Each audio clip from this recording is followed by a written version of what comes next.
All right, so today I want to talk about integrating our enterprise social networks into our real world events. Now, this one's actually really important because it actually is quite impactful and gives people a great context to get involved and get engaged, but it's often overlooked. So integrating into real world events. So what's ideal? When you're looking at this one, what is it that you're looking for? Well, ideally, we see an uninterrupted flow between our offline activities and the conversations that are occurring with our enterprise social network. So across the entire event lifecycle. So before the event, what do you want to see? What do you think was important? During the event, maybe asking questions, connecting people, whatever it is, and then after the event. So across the entire lifecycle. We also want to see that there's a wide awareness of the activities that are happening within the organization, so both social and work related. And events, we want to see that they're being given a context to engage at both the team and the company level. So if you're looking at your events, what sort of events are happening? Are they localized events? Are they company-wide events? Are they both?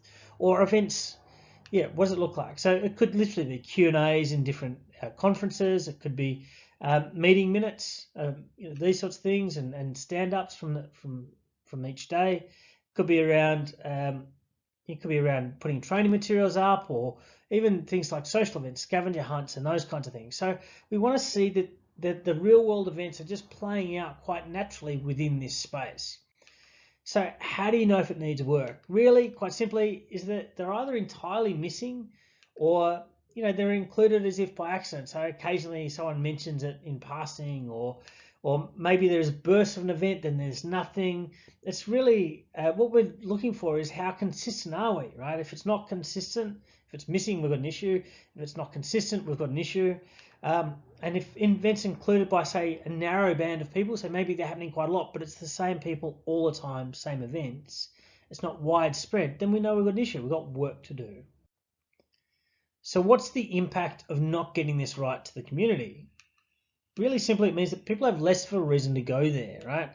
And it's seen as something separate. It's what we do when we've finished everything else, because it's different, it is separate.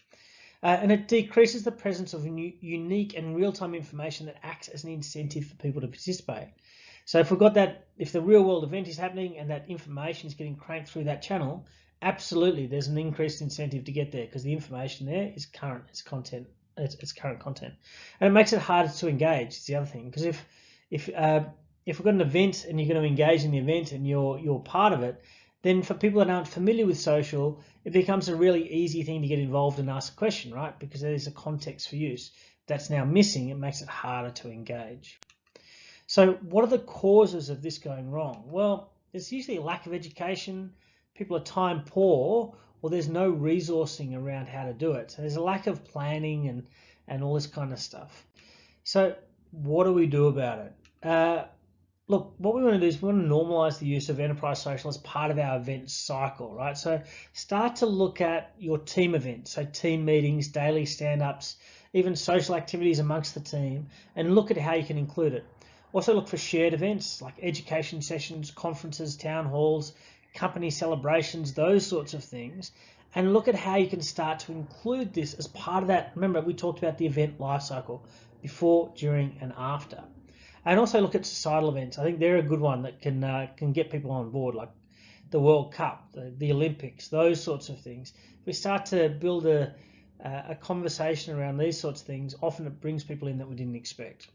The other thing that you can do is then start to develop an integration plan across these events, across the life cycle as we talk. So a couple of tips as you're going through this process. Have a look at the artifacts that are being created, right? It can be team minutes, project plans, those sorts of things, and see if you can bring that into this process. It makes it a lot easier. Also, create a hashtag for each type of event as well as the artifact as well. So hashtag team meeting, hashtag meeting minutes. This allows you to go back and bring the meeting minutes up. It allows you to go back and look at all the team meeting notes, those sorts of things, particularly if you're using it within a group that has multiple purposes. Capture and post any content that's being created. So if there's videos being created or photos, have that live streamed perhaps, and make it part of the real-time activities. So like I said, I've said this a few times now, before, during, and after. I sound like a broken record, but it's important, right? And if you start to use it in this way, it takes a lot of the work out of it. So that's it from us. If you want to join the conversation, please jump on to biddleaccelerator.com. feel free to reach out on Twitter. My handle is Wardsco. Please use the Biddle Accelerator hashtag, and if you've got any questions, let us know. Thanks, guys.